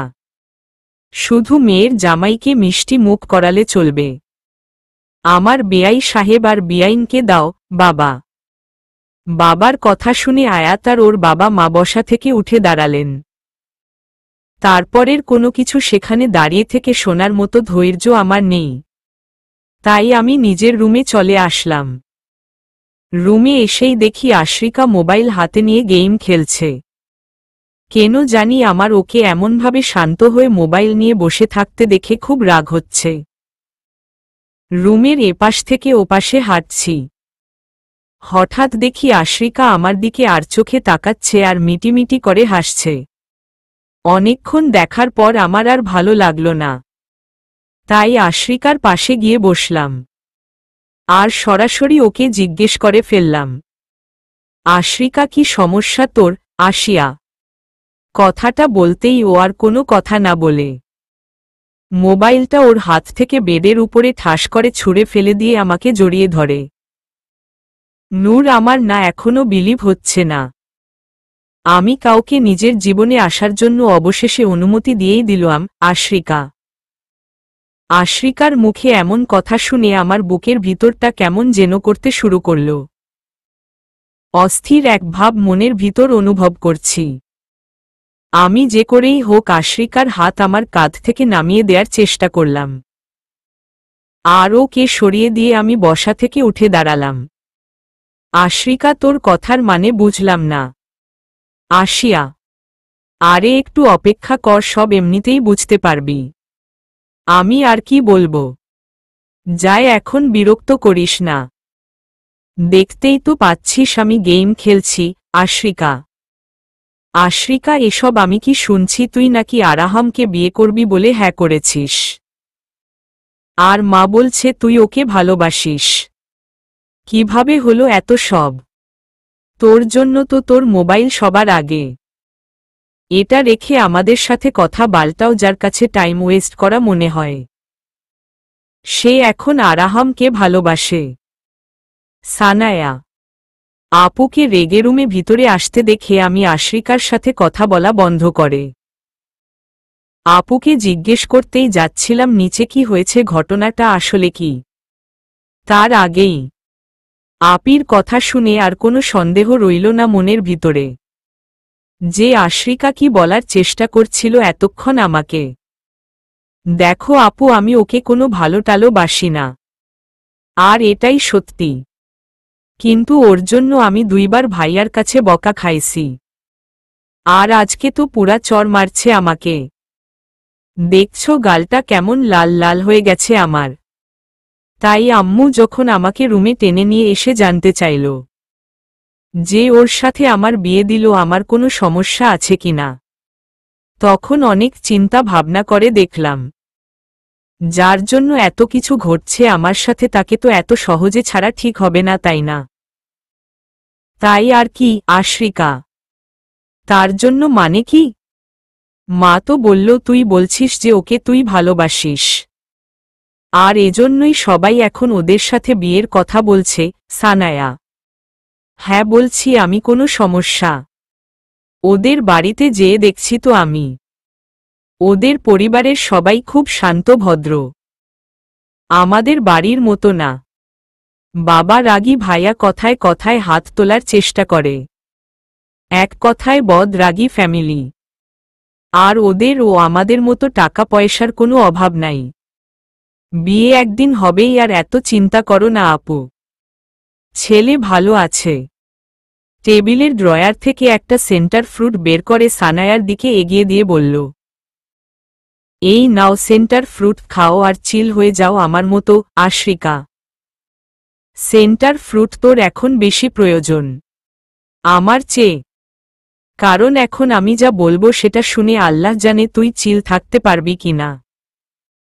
সানায়া, আরে বাদ দাও তো, আশ্রিকাকে টেনশন দিতে পারে এমন কিছু এখনো তৈরি হয়নি। আমি যা চেয়েছি আর এখন পর্যন্ত যে জিনিস সম্পর্কে একবার নিজের অধিকার ভেবে নিয়েছি, সেটা আমার হয়নি কখনো, দেখছো বলো। নাও খাও। ওমা, এভাবে তাকিয়ে আছো কেন? আচ্ছা, খাবা না? ওকে না খেলে নাই। এখন আর বিরক্ত করো না, আমি গেম নিয়ে বিজি আছি। নিচে গিয়ে মাকে হেল্প করো, আমার শ্বশুর বাড়ির লোকজন যাতে কোনো বদনাম না করতে পারে। অবশ্য তারা এমন লোক না, তারপরও এত ভালো ভেবে কথা বলার সুযোগ দেয়াটা ঠিক হবে না। সানায়া, শ্বশুর বাড়ি কার? হাহাহা, ওরা এই বিয়ে চায় না, তাই চলে গেছে মানা করে। আর তোর ওই আরাহাম কি করছে জানিস? এই কথায় এতটা ক্ষেপে গেছে। মা ওর মুখে যে মিষ্টি পুড়ে দিছিল, ও এ কথা শোনামাত্র মুখ থেকে মাটিতে ফেলে দিছে। তোকে তো ও বিয়ে করবে না, পরিষ্কার ভাষায় বলে গেছে। ও তো আসিয়া সানায়ার হাতে চাপ দিয়ে কথাটা আর বলতে দিল না। সানায়া, আশরিকা মোবাইলটা সোফায় ছুঁড়ে ফেলে দিয়ে, কি মানা করে দিছে? মানে কি? নিশ্চয়ই ভাইয়া ওকে মারছে দেখে তারা রাজি হয় নাই। আমি নিচে যেয়ে দেখি কেন চলে গেল আশরিকা। মনের আকাশে আজ ঘন মেঘ জমেছে, সেটা বুঝতে পারছি। আর সাথে সাথে বাহিরের আকাশেও খুব মেঘ করেছে। আমার মনে এখন এটা ঘুরছে না। আমার মনে এখন একই কথা ঘুরছে। সবাই আশরিকার কথা এত সহজে কিভাবে মেনে নিল? আমি তো এমন কিছু বলিনি, আর বাবা স্পষ্ট সেটা জানেও না। তারপরও আমার চোখে লজ্জা নেই এমন কথা শুনিয়ে দিল। দাদি পরিবারের মান সম্মান হানি করার কথা বুঝাল। এত পরিবর্তন কি করে হতে পারে?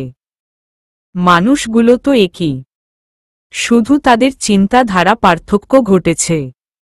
আমি তো কখনো নিজের কথা সবাইকে বাদ দিয়ে ভাবিনি, কাউকে কষ্ট দিতে চাইনি। সব সময় আল্লাহ পাক যা নির্দিষ্ট করে রেখেছে সেটাই সর্বোপরি মনে করেছি। মনে মনে আয়াতের উপর খুব রাগ হচ্ছে।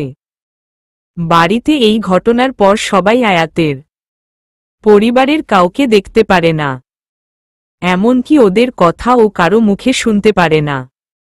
রাস্তায় দেখলেও বাসায় এসে নানান রকমের বাজে সব মন্তব্য করে। আয়াত ওদের নিজেদের বাড়ির ছাদে দাঁড়িয়ে থাকে, এটা নিয়ে ও আমার বাড়ির লোকজনের সমস্যা। এমন সব কথা বলে যা আমার শুনতে ভালো লাগে না। এসব কিছু থেকে নিজেকে দূরে রাখার জন্য নিজেকে এক রুমে একরকম বন্ধ করে নিলাম।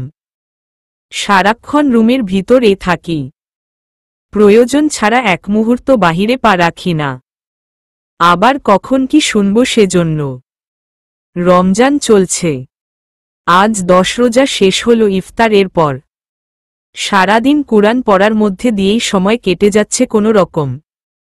ছাদে যাওয়া ও বাদ দিয়ে দিয়েছি আয়াতের সামনে যাব না বলে। আমি কোনো অপরাধ করিনি, তারপর নিজেকে কেন যে আয়াতের কাছে আড়াল করে রাখছি এর উত্তর আমার জানা নেই। হয়তো এটাই আমাদের নিয়তি।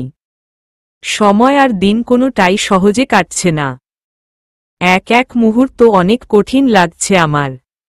এলোমেলো হয়ে যাচ্ছে সব।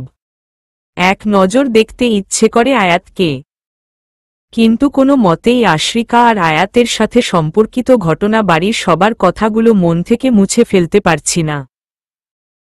হঠাৎ একদিন রাতে সেহেরি করতে সবাই উঠবে, ঠিক তার কিছুক্ষণ আগে একটা আলো আমার চোখের উপর এসে পড়ল।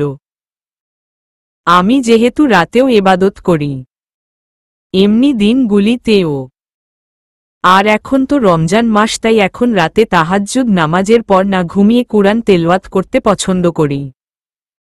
তাই আজও সেটাই করেছি।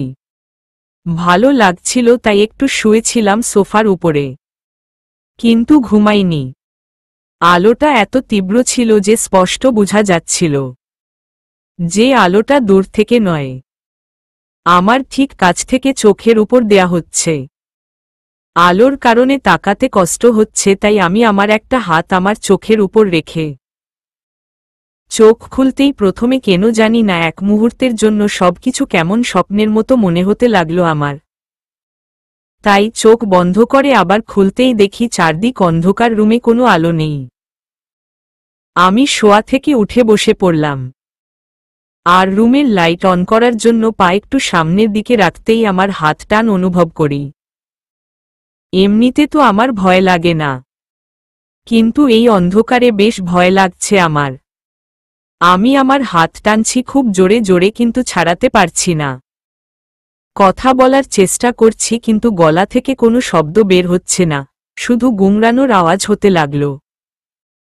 পাশে খুব কাছের কারো নিঃশ্বাসের গরম হাওয়া মনে হলো আমাকে ছুঁয়ে দিচ্ছে বারবার।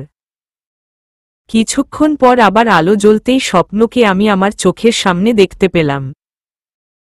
নিজের অনুভূতিটা হয়তো কোনো দিন কোনো ভাষায় আমি কাউকে বুঝিয়ে উঠতে পারব না। আয়াত আমার চোখের সামনে দাঁড়িয়ে আছে, আর পলকহীনভাবে আমার দিকে তাকিয়ে আছে। আয়াতের চোখগুলো রক্তবর্ণ ধারণ করেছে। দেখে মনে হচ্ছে চোখের পাতা ফেললেই বুঝি রক্ত ঝরবে। চোখে পানি টলমল করছে। যেই আমি কিছু বলার চেষ্টা করছি, আয়াত আমাকে ইশারা করে থামিয়ে দিচ্ছে।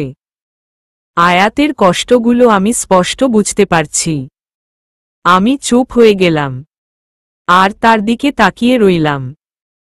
বুঝতে পারলাম আমি এখন কথা বললে আয়াত নিজেকে কন্ট্রোল করতে পারবে না। চোখের পানি অশ্রু হয়ে ঝরে পড়বে। এই প্রথমবারের মতো আরাহাম আশিয়ার মাথায় ওড়না ছাড়া দেখল। আশিয়া চুলগুলো ওর হাঁটু পর্যন্ত আর ঘন কালো। চুলগুলো উড়ে উড়ে আশিয়ার চেহারাটা ঢেকে দিচ্ছে। আরাহাম ওর হাতের আঙুল দিয়ে খুব যত্ন সহকারে চুলগুলো গুছিয়ে দিচ্ছে। দুজনেই একে অপরের দিকে তাকিয়ে আছে। কেউ কিছু বলছে না। নিস্তব্ধতা ওদের মনের কথা বলছে। আশিয়া এই প্রথমবার ওর চেহারা ঢাকার কথা ভুলে গেছে। Sorry, I am sorry. এইভাবে আমি আসতে চাইনি তোমার রুমে। তোমার ঈমান, তোমার এবাদত আমার জীবনের চেয়ে ও দামি আমি জানি। কিন্তু কি করব বলো, আমি নিরুপায়, তাই নিজেকে আটকে রাখতে পারলাম না। তোমাকে একটু দেখার জন্য কত কি করেছি, কিন্তু তুমি তো রুমের মধ্যে নিজেকে বন্দি করে রেখেছ। আশিয়া, তুমি কি আমার কাছ থেকে নিজেকে আড়াল করার জন্য এমনটা করছো ইচ্ছে করে? আমি বাঁচতে পারবো না।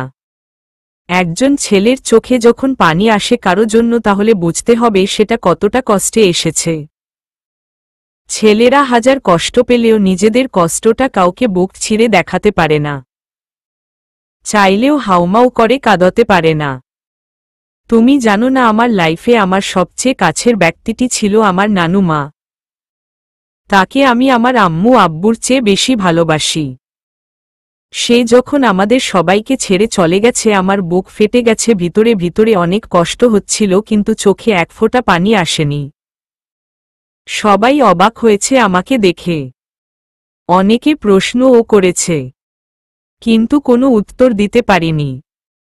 কারণ সবাই সেটাই সত্যি মনে করে যা চোখে দেখা যায়।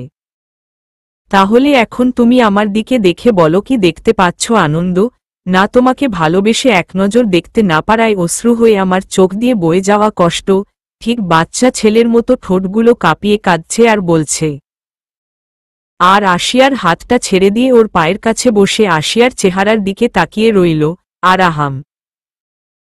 আয়াতের অশ্রু আমাকে সিক্ত করছে, না করছে তিলে তিলে রিক্ত ক্ষতবিক্ষত। মনে মনে আল্লাহকে স্মরণ করছি বারংবার। আল্লাহ, তুমি মহান, আমাকে পথ দেখাও। এ কেমন বন্ধনে আমাকে জড়ালে তুমি! না পিছনে পা সরিয়ে নিতে পারছি, আর না পায়ের সাথে পা মিলিয়ে চলার প্রতিশ্রুতি দিতে পারছি। কারো কষ্টের কারণ তুমি আমাকে কেন বানালে? আয়াত নিজের ভারসাম্য হারিয়ে ফেলেছে। সে একবারের জন্য ও ভাবছে না এই রুমে আমি আর সে ছাড়া ও আশ্রিকা রয়েছে। একটু পর সবাই জেগে যাবে মসজিদের ডাক শুনে। ভাইয়া বা কারো কাছে আয়াত অপমানিত হোক, সেটা তো আমি চাই না। আল্লাহ, তুমি জানো। তাহলে কেন এমন পরিস্থিতি সামনে আমাদের দাঁড় করিয়েছ? আশিয়া আরাহামের ঠোঁটের উপর এক হাত রাখল। আরাহামের চোখের পানি আশিয়ার হাতের উপর গড়িয়ে পড়ছে।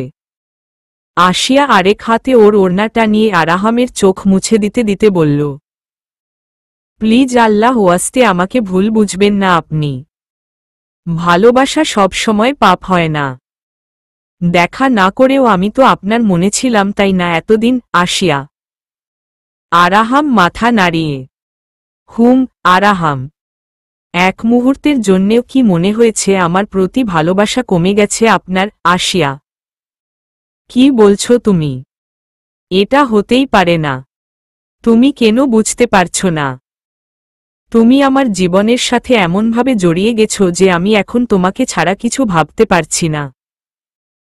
তুমি আমার নিঃশ্বাসের সাথে মিশে গেছো। তোমাকে ভোলা সম্ভব না এখন আমার জন্য। ভুলতে হলে মরতে হবে আসিয়া নূর। আজকে আমার চোখে পানি দেখে আমার আম্মু আব্বু দুজনে কাঁদছে। কেন কাঁদছে তারা আমি জানি না। হয়তো তারা আমার জন্য কষ্ট পাচ্ছে, কিন্তু আমি কারো দিকে দেখতে পারছি না। আমার তো শুধু আসিয়া চাই। এখন আমি তোমার কাছে এটা জানতে এসেছি, আসিয়া কি হবে আমার? আরাহাম।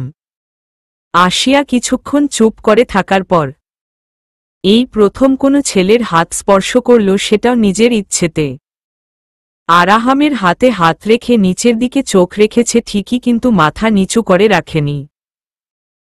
তারপর আরাহামকে বসা থেকে ধরে তুলল আর খুবই শান্ত চিত্তে বলল, আসিয়া তার আয়াতের পাশে থাকতে রাজি আছে। আয়াত যদি তারা কথা শুনে তাহলে, আর বাচ্চাদের মতো কান্না করে আমাকে কষ্ট না দেয় তাহলে। আয়াত কি আসিয়ার কথা শুনবে?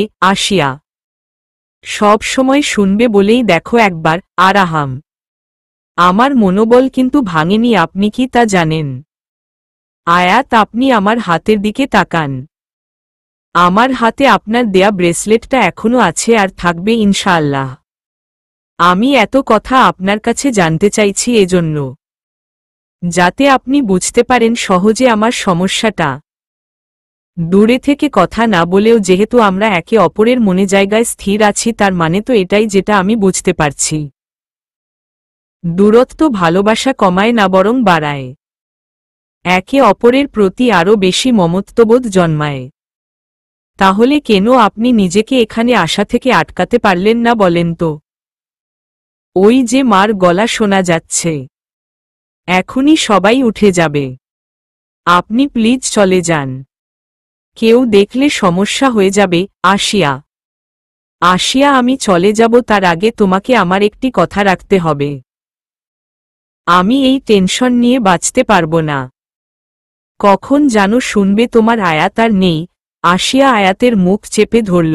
আরাহাম, উফ, প্লিজ এসব কথা মুখে আনতে নেই।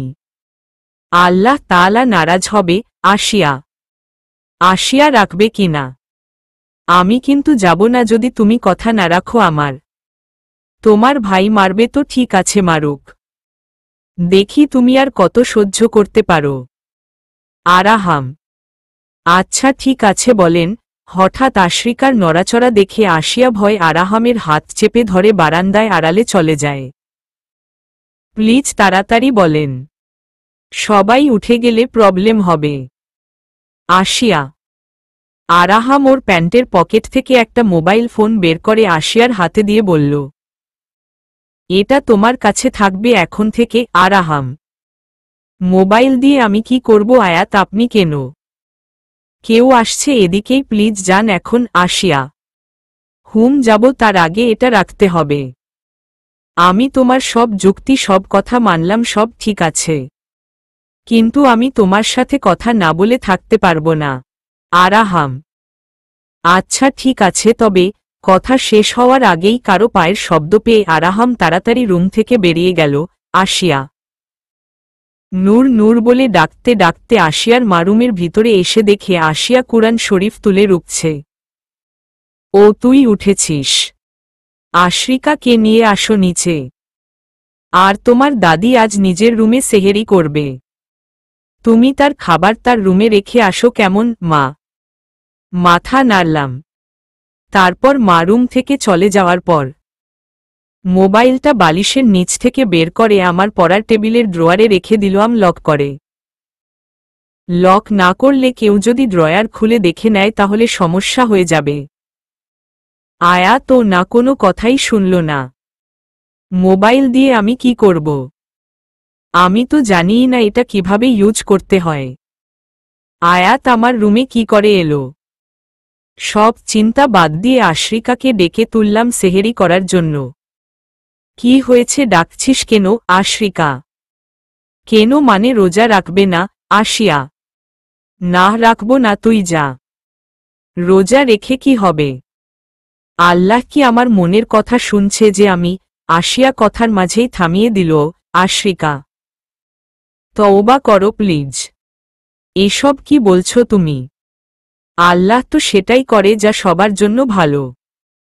চলো নিচে যাই। আসিয়া, তুই যা, আমি আসছি। আশ্রিকা, আসিয়া। আসিয়া রুম থেকে চলে যাওয়ার পর আশ্রিকা বারান্দায় গিয়ে দাঁড়িয়ে আছে, এই অপেক্ষায় যে আরাহামকে একটু দেখা যায় কেনা।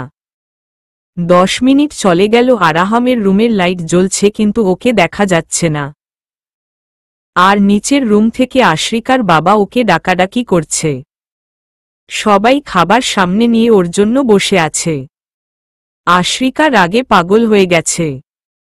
আরাহামের উপর ক্ষোভে ও ঠিক বেঠিক ভুলে আরাহামের রুমে পেন্সিল বক্স ছুঁড়ে মারল। আর বকবক করতে করতে নিচে নেমে গেল। নিচে রুমে গিয়ে কারো সাথে কোনো কথা বলল না আশ্রিকা, চুপচাপ বসে খাচ্ছে। তখন আসিফ বলে উঠল, এখন মুখটা পেঁচার মতো করে রেখে লাভ কি? এসব ছেলের পিছনে মাথা নষ্ট করার আগে বোঝা উচিত ছিল। এখন কিভাবে বিয়ে করবে না বলে মানা করে দিল মুখের উপরে। জীবনে যা হয়নি এখন তাও হলো, মান সম্মান সব গেল। আসিফ, আহা আসিফ, চুপ করো। কেউ আমার মেয়েকে এ ব্যাপারে কিছু বলবা না। ছোট মানুষ একটা ভুল করছে। তুই চিন্তা করিস না মা, ওর চেয়ে ভালো ছেলে তোর জন্য। বাবা, আমি অন্য কোনো ছেলে চাই না। যে আমাকে অপমান করছে, পারলে তার সাথে বিয়ের ব্যবস্থা করো। আর এটা যদি না পারো তাহলে আমার বিয়ে নিয়ে চিন্তা করা বন্ধ করে দাও, বলে হাত ধুয়ে উঠে চলে গেল আশ্রিকা। আসিয়া চুপচাপ নিজের কাজ শেষ করে রুমে চলো গেল। সেহেরি শেষ করে অপেক্ষা করছে নামাজের জন্য। আজান হওয়ার পর আসিয়া নামাজের পার্টি বিছিয়ে নামাজে দাঁড়াল। নামাজ পড়া শেষ হতেই, নামাজ পড়া শেষ করে যখন নামাজের পাটিটা ভাঁজ করে তুলে রাখছিলাম তখনই টেবিলের ড্রয়ার থেকে কেমন যেন ভনভন শব্দ হতে লাগল। ড্রয়ার থেকে মোবাইল বার করলেও বিপদ, আর বার না করলেও বিপদ। যে রকম শব্দ হচ্ছে আশ্রিকা শুনলে নিশ্চয়ই বুঝে যাবে। ফোনের শব্দে আমার হাত পা ঠান্ডা হয়ে গেছে। হাত কাঁপছে, কি করব কিছুই বুঝতেছি না। চুপ করে বসে আছি। আর আমি নিজে থেকেই আশ্রিকার দিকে একটু পরপর তাকাচ্ছি যে ও কিছু বুঝতে পারেনি তো। হঠাৎ আশ্রিকাকে বিছানা থেকে নামতে দেখে আমি ঘাবড়ে গেলাম। মনে হচ্ছিল ও ড্রয়ারের কাছেই যাবে, কিন্তু না, এমন হলো না। ও রুম থেকে নিজের বালিশটা যাওয়ার সময় সাথে করে নিয়ে গেল। নিশ্চয়ই আজ রাতে ও দাদির রুমে দাদির সাথে গিয়ে ঘুমাবে। আর ও নিজের বালিশ ছাড়া ঘুমাতে পারে না। আশ্রিকা রুমে থেকে বেরুতেই আমি ড্রয়ারটা খুলে মোবাইলটা বের করে হাতে নিতেই দেখি এখন আর কল আসছে না। আর কিভাবে কল করতে হয় সেটা আমি জানি না। বাড়িতে 2-1 বার চাচু আর চাচির সাথে মার ফোন দিয়ে কথা বলেছি, সেটা ছিল বাটন মোবাইল। আর এগুলা স্মার্টফোন।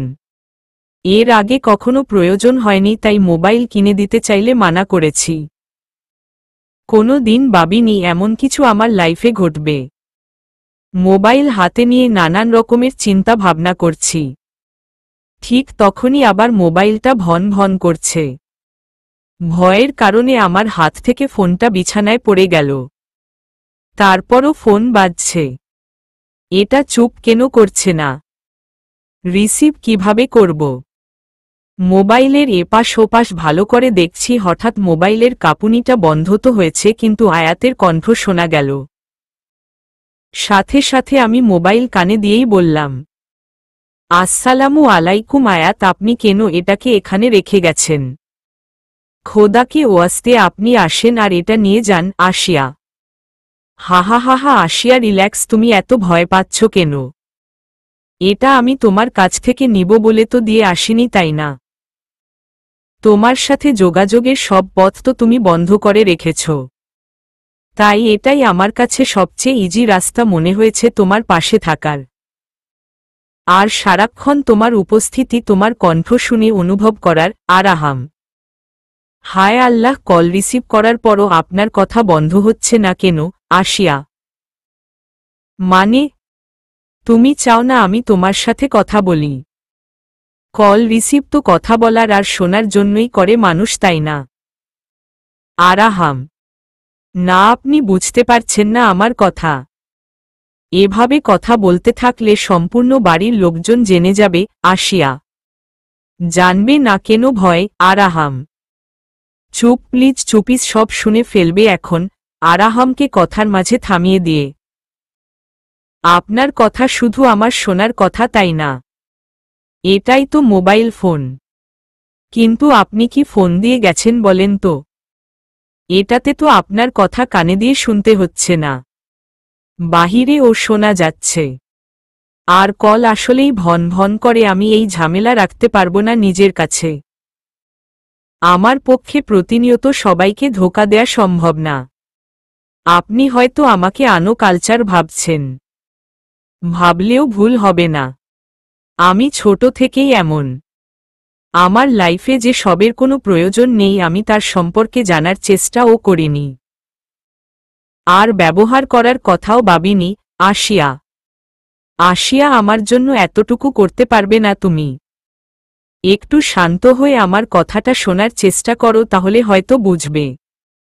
তুমি কল রিসিভ করার সময় কলটা লাউড মুড হয়ে গেছে, তাই কথা বাহিরে শুনতে পাচ্ছ। আমি বলে দিল তো পারবে সব ঠিক করতে নাকি? আরাহাম: দয়া করে আপনি এটা নিয়ে জানতো। আমি পারবো না, আমাকে দিয়ে হবে না। আর প্লিজ আপনি চুপ করেন, কেউ আমার রুমের আশেপাশে থাকলে শুনবে।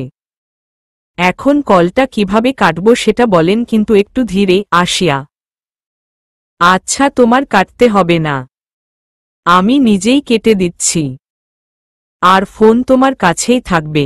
আমি সকালে পপিকে বলবো ও যাতে তোমাদের বাসায় এসে তোমাকে হেল্প করে। আরাহাম: হুমাসসালামু আলাইকুম। কিছুক্ষণ চুপ করে থাকার পর এখনও আরাহাম কলটা কাটেনি। আসিয়ার নিঃশ্বাসের শব্দ শুনছিল চুপ করে। আর একটা কথা, আপনি দাড়ি কাটছেন কেন বলে নিজেই লজ্জায় লাল হয়ে গেল। আসিয়া: মানে, কথার মাঝে দাড়ি কোথেকে এলো? আমি তো অলওয়েজ ক্লিন সেভ করি। আরাহাম: জানি, কিন্তু এখন তো রমজান মাস, তাই না? এখন দাড়ি ফেললে গুনাহ হয় তো, তাই বললাম। ছেলেদের রমজান মাসে দাড়ি ফেলতে নেই। ঈদের সময় যা করার করবেন, এই বাকি দিনগুলোতে আর এমন করবেন না প্লিজ। আসিয়া: ও দাড়ি ফেললে সমস্যা? ওকে, তাহলে এখন থেকে শুধু গোফ ফেলে দিব, দাড়ি রাখবো ওকে। বলতেই দুজনেই হাসতে শুরু করে দিল। আরাহাম: ধ্যাতো, আপনি অনেক দুষ্টু। আসিয়া: আচ্ছা, আর তুমি? আরাহাম: আমি তো শান্ত। ও ভালো কথা, আপনি কিন্তু একবারও সালামের উত্তর দেন নাই। আসিয়া: সরি, তোমার খেয়াল মনে আসতেই সব এলোমেলো হয়ে যায়, মনে থাকে না। আর ভুল হবে না, এখন কি মাফ করে দেয়া যায়? আরাহাম: হুমাল্লাহ হাফেজ। আসিয়া: ওকে, বাই। আরাহাম: আরাহাম কলটা কাটার পর আসিয়া মোবাইলটা আবার ড্রয়ারে রেখে দিল, আর প্রতিদিনের মতো কিছুক্ষণ কুরআন তেলাওয়াত করল। তারপর সকাল ৮টার সময় ভালো লাগছে না বিধায় বিছানায় একটু হেলান দিয়ে বসেছিল। ক্লান্ত থাকার কারণে কখন যে ঘুমিয়ে পড়েছে ও নিজেই বুঝতে পারেনি। হঠাৎ রুমের ভিতরে ভাঙচুরের শব্দ শুনে আসিয়ার ঘুম ভেঙে যায় আর ও চমকে ওঠে। চোখ খুলেই দেখে আশরিকা রুমের সব জিনিস এদিক ওদিক ছুড়োছুড়ি করছে। একটা ফুলদানি আসিয়ার বাম পায়ে এসে খুব জোরে এসে পড়ে। আসিয়া কিছুই বুঝতে পারছে না। সকাল সকাল আশরিকার এত রাগের কারণটা কি? ও বিছানা থেকে নেমে আশরিকার হাত ধরে থামিয়ে দিয়ে বলল, কি হয়েছে তোর বোন? এই দেখ ফুলদানি কতটা জোরে আমার পায়ে এসে পড়েছে, সাথে সাথে পাটা ফুলে গেছে। এমন পাগলামি কেন করছিস? তুই নিজেকে ও আঘাত করে বসবি। তুই তো এমন না, আর এসবে তোকে মানায় না। ভাইয়া আবার কিছু বলেছে তোকে? আসিয়া আশ্রিকা জিনিসপত্র ছুড়াছুড়ি বন্ধ করে শান্ত হয়ে আসিয়ার পাশে বসে ওর দিকে রহস্যময়ভাবে কিছু না বলে অনেকক্ষণ তাকিয়ে রইল। আসিয়া একের পর এক প্রশ্ন করছে কিন্তু কোনো উত্তর নেই, চুপচাপ হয়ে বসে আছে ও। কিছুক্ষণ পর আসিয়ার হাতটা শক্ত করে ধরল দুই হাত দিয়ে। চোখের কোনো পানি ছলছল করছে, মনে হচ্ছে চোখের পলক পড়লেই পানি বৃষ্টি হয়ে ঝরতে শুরু করবে। আসিয়া অবাক হয়ে দেখছে আশ্রিকাকে। এতটা শান্ত এর আগে আশ্রিকাকে দেখেনি। আসিয়া আবার কিছু বলতেই যাচ্ছিল, তখনই আশ্রিকা বলল, আমি কেন এমন করছি জানি না। আমার দুনিয়া মোবাইলের মধ্যেই সীমিত ছিল কিন্তু ওই ছেলেটাই একের পর এক সামনে থেকে আমার প্রতি আগ্রহ দেখালো। আবার এখন ও নিজেই আমাকে রিজেক্ট করে দিল। আমি এই রিজেকশনটা মেনে নিতে পারছি না। কাল সারা রাত আমি ঘুমাতে পারিনি। একটাই কথা ভাবছি, ও কেন মানা করল? ভাইয়ার কারণে না অন্য কোনো কারণে? আর তুই জানিস আসিয়া, আমি জানতাম না সেই প্রশ্নের উত্তর আমি সানায়া আপুর রুমে গেলে পাব। তুই আরাহামকে লাভ করিস। কথাটা বলার সময় আশ্রিকার চোখে কোনো পানি ছিল না, আর কথাগুলা এত সহজে বলে ফেলল। ওর চেহারা দেখে মনে হলো কোনো কষ্ট ওর মনে এখন আর নেই। আমি আসলেই সবাইকে অনেক জ্বালাই, তাই না? দেখ না, তোর আর আরাহামের মাঝে ও ঝামেলা তৈরি করে হয়ে গেল আমার জন্য। বাসার কেউ এখন ওদের নাম পর্যন্ত সহ্য করতে পারে না। কি আর করার, যা হইছে তা তো সময় হলে ধীরে ধীরে ঠিক হবে। আশ্রিকার কথায় আমি শুধু অবাক হইনি, কথা বলার ভাষা হারিয়ে ফেলেছি। সব কিছু এত সহজে মেনে নিবে এটা আমি ভাবিনি। প্রতিদিন আমার সাথে বসে অনেক হাসি মজা করছে, কোনো রাগ নেই, কোনো অভিমান নেই। পপিকে আয়াত আমার হেল্প করতে বলেছিল, কিন্তু ও ভাইয়ার ভয় আমাদের বাড়িতে আসেনি। ধীরে ধীরে আশ্রিকা আমার সবচেয়ে কাছের ফ্রেন্ড হয়ে গেল। ওর সাথে সব শেয়ার করতে শুরু করলাম। আয়াতের দেয়া মোবাইলটা বের করে দেখাতেই ও আমাকে সব শিখিয়ে দিল।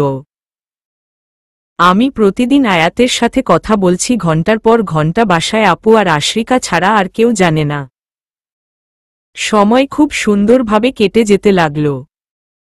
2 দিন পর ঈদ, ভাইয়ার সাথে আমি আর আশ্রিকা শপিং করার জন্য বাহিরে বের হয়েছি। চলবে।